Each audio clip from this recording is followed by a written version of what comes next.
Hi everybody, welcome all of you to this session जहां पर हम 7 questions of paper 1 डिस्कस करने वाले हैं। ये questions आपके most repeated type of question हैं and इन concepts में students को होती है confusion. So today in this session we are going to discuss 7 questions and ये question हमारे कौन से unit से रहने वाले हैं. So today I am going to discuss 7 questions, 7 top questions from the unit teaching aptitude. So yes, let's get started all of you. पहला question देखते हैं हमारा आज का. सो पहला क्वेश्चन आईसीटी सॉफ्टवेयर से है and ICT software is one of the topic from where you will get question in your examination. Question बोल रहा है कि अगर आपको एनिमेटेड वीडियो बनानी है तो आप कौन से सॉफ्टवेयर का यूज करोगे out of the given option Plotagon, book creator, Animaker, Kahoot, MindMeister. Quickly write in the comments correct answer क्या होगा, ए, बी, सी या D. If you have to create a animated video for your project, which of the following software will you be using? ठीक है, सो देखो इसका correct answer क्या है. इसका करेक्ट आंसर है आपका Plotagon would be used, Animaker would be used. MindMeister use नहीं होगा because it is a mind mapping tool. MindMeister क्या है, याद रख लो, ये आपका माइंड मैप बनाने का टूल है. कहूट is a gaming software, educational gaming software, जहां पर हम क्विज के हेल्प से, पजल्स के हेल्प से बच्चे को सिखाते हैं, पढ़ाते हैं. And book creator is used for creating e books. ये सॉफ्टवेयर है जहां से ई बुक्स क्रिएट की जा सकती है, मतलब it's also not your animated software. So हमारा करेक्ट आंसर हो गया 1 and 3. सो ऐसा नहीं है कि हम सिर्फ एक आंसर देख रहे हैं और बाकी ऑप्शंस को एलिमिनेट करके we are just coming on the answer. हमें जो इनकरेक्ट आंसर है ना वो भी देख के जाना है, because these options are the potential question जो हमारे नेक्स्ट साइकिल में पूछा जा सकता है. चलो, सो अभी हमने देखा हमारा करेक्ट आंसर था option number A, that is 1 and 3. Next question देखते हैं. जीसैट 30 सैटेलाइट स्वयं प्रभा यूज करता है to telecast the DTH channel. दूसरा क्वेश्चन बोल रहा है स्वयं प्रभा पे हमें जो भी कंटेंट है वो 24/7 अवेलेबल होता है. Which statement is correct?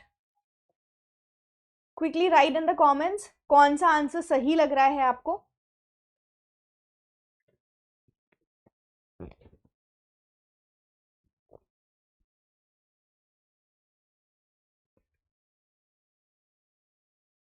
Yes, सो स्वयं प्रभा पे जो आपकी सैटेलाइट यूज होती है वो जीसैट 50 नहीं है, 13 नहीं है, जीसैट 15 है. जीसैट 15 इसरो की सैटेलाइट जीसैट 15 जो डेडिकेटेड है स्वयं प्रभा पे कंटेंट टेलीकास्ट करने के लिए. So first statement is wrong but second statement बिल्कुल सही है कि 24/7 आपको स्वयं प्रभा पे कंटेंट मिलते हैं.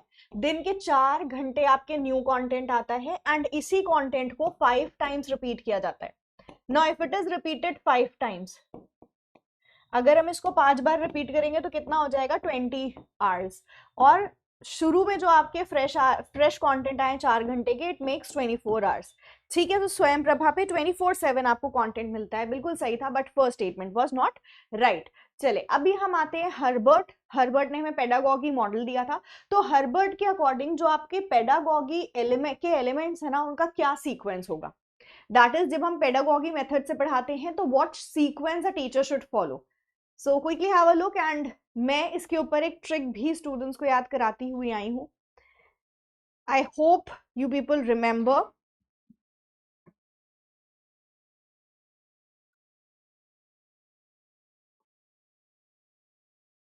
ओके, सो देखो यहां पर है आपके हर्बर्ट के अकॉर्डिंग पेडागॉगी के सीक्वेंस. सो एक छोटी सी ट्रिक है, क्योंकि पेडागॉगी क्या है, टीचर सेंटर्ड है.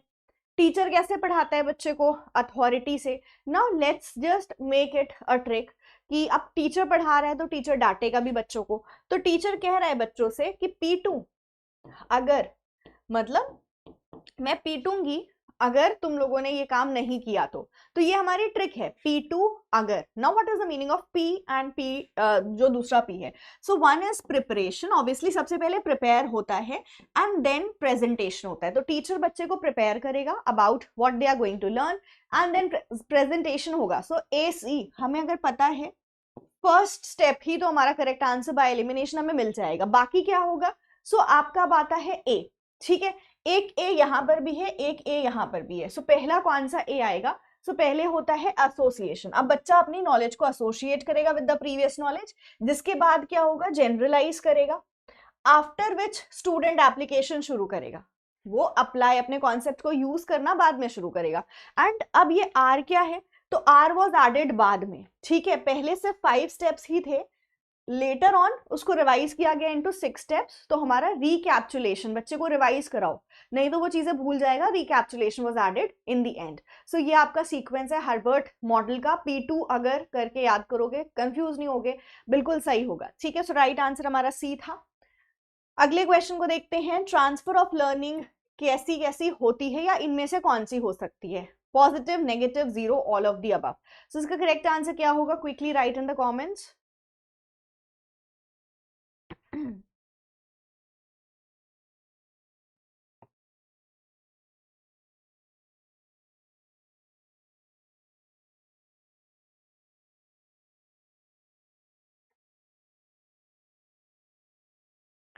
Yes, so transfer of learning आपकी पॉजिटिव, नेगेटिव, जीरो तीनों होती है। तो करेक्ट आंसर होगा हमारा ऑप्शन नंबर डी। अब देखो, पॉजिटिव, नेगेटिव या जीरो ट्रांसफर ऑफ लर्निंग क्या होती है? पॉजिटिव होती है जब हमारी प्रीवियस नॉलेज हमें नई सिचुएशन में जो भी लर्निंग हम कर रहे हैं ना, प्रीवियस नॉलेज उसमें हेल्प करे। दैट इज, आपको जो आता है पहले से वो आपको नई सिचुएशन में हेल्प कर रहा है। आप बाइक चलाना जैसे सीख रहे हो, साइकिल चलाना आती है, तो आपको हेल्प मिलेगी उसकी, दैट इज पॉजिटिव। नेगेटिव में होता है आपकी प्रीवियस नॉलेज आपकी न्यू लर्निंग में हिंड्रेंस क्रिएट करे, प्रॉब्लम क्रिएट करे, क्योंकि आप पहले कुछ और सीख चुके हो जिसकी वजह से नए सीखने में आपको दिक्कत आ रही है। तो वी कैन कॉल इट, या इसका एग्जाम्पल हो सकता है जैसे गाड़ी चलाना इंडिया में या फॉरेन कंट्री में, क्योंकि वहां पर आपकी ड्राइविंग जो सीट है वो लेफ्ट एंड राइट का चेंज होता है, जिससे जिनको अगर इंडिया में गाड़ी चलाना आता है, they will go to a foreign country and they will find it difficult. तो नेगेटिव ट्रांसफर ऑफ लर्निंग हो गई। जीरो ट्रांसफर ऑफ लर्निंग क्या होगी? जीरो मतलब मेरी लर्निंग में कोई भी इम्पैक्ट नहीं, मतलब मेरी प्रीवियस लर्निंग मेरी न्यू लर्निंग पे कोई भी इम्पैक्ट क्रिएट नहीं कर रहा है।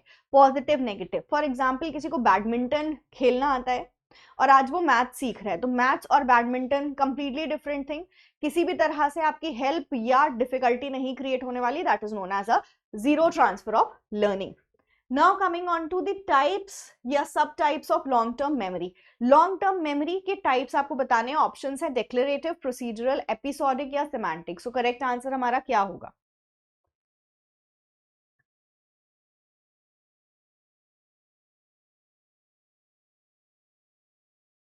Yes, so the types of long term memory क्या होगा? इसका करेक्ट आंसर डिक्लेरेटिव है, प्रोसीजरल है, एपिसोडिक है और सिमेंटिक है। So the right answer is all. सभी आपका मेमोरी के लॉन्ग टर्म मेमोरी के टाइप्स हैं, क्योंकि लॉन्ग टर्म मेमोरी में आपकी एक्सप्लिसिट जिसको डेक्लेरेटिव बोलते हो एंड इम्प्लिसिट जिसको नॉन डेक्लेरेटिव बोलते हो। एक्सप्लिसिट के अंदर आता है एपिसोडिक, सिमेंटिक, वेराज आपके इम्प्लिसिट के टाइप्स होते हैं P2C। P2C मतलब procedural, priming and conditioning. Now next question, इनमें से LMS के एग्जांपल्स कौन से हैं? कहूट, कैनवस, कैनवा, मूडल या Padlet. So what, which of the following are the examples of LMS?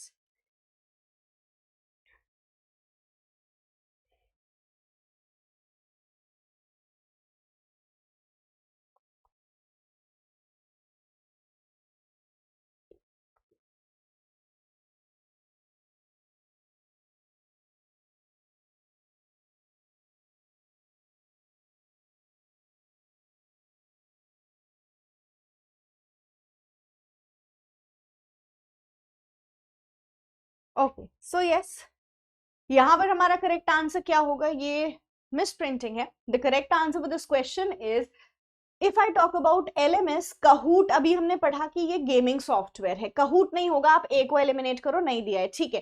Padlet आपका बुलेटिन बोर्ड होता है, ई भी हमारा करेक्ट आंसर नहीं होगा। Now we are left with Moodle, Canva and Canvas and Canva. So हमारा correct answer क्या होगा? करेक्ट आंसर होगा Canvas and Moodle.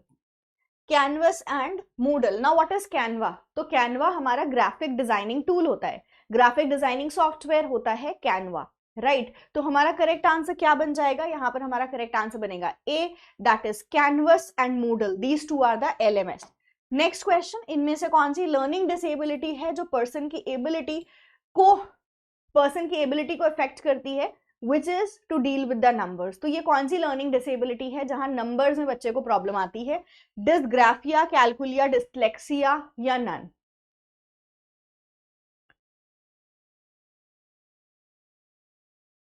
Yes, the right answer for this question is dyscalculia, calculation वाली problem. तो बहुत easy था, numbers है, numbers को रिलेट कर लोगे कैलकुलेशन से, and that is dyscalculia. Graphia में बच्चे को लिखने में दिक्कत आती है, whereas dyslexia is reading disorder, बच्चे को रीडिंग में प्रॉब्लम आती है, that is a dyslexia disorder. So yes, the right answer was option number B, and that was top 7 questions paper 1 के अंदर from teaching aptitude. Now this is your homework, जिसका आंसर आप मुझे करोगे कमेंट्स में। होमवर्क कह रहा है कि डेल कोन ऑफ एक्सपीरियंस में मोस्ट इफेक्टिव जो मेथड है लर्निंग का, वो कहाँ पे आपको देखने को मिलेगा, टॉप में, मिडिल में, not described या bottom में। So right answer, please write it in the comment after the class, and I will be giving you the answer for this question in my next session. Thank you so much. Have a great day ahead. Bye bye.